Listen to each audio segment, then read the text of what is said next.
সেদিন খুব ইচ্ছা হয়েছিল ফুচকা খাওয়ার, মা আমার ঝাল ঝাল ফুচকা খাবো বলে। আর এই দেখো একটা গোলুমলু যাচ্ছে। তো গাইজ দেখো, আমি কিন্তু ফুচকা নিয়ে বাড়ি চলে এসেছি।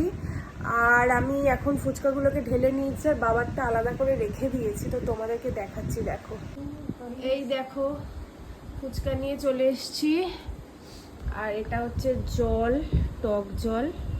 আর এই যে মা এখন ফুচকা খাবে, খাবে তো? হ্যাঁ, ফুচকা খাবো আনন্দ করে।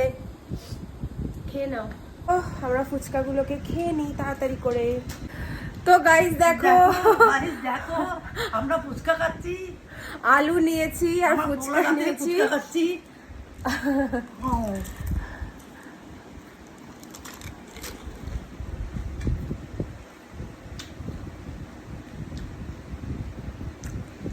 খুব সুন্দর।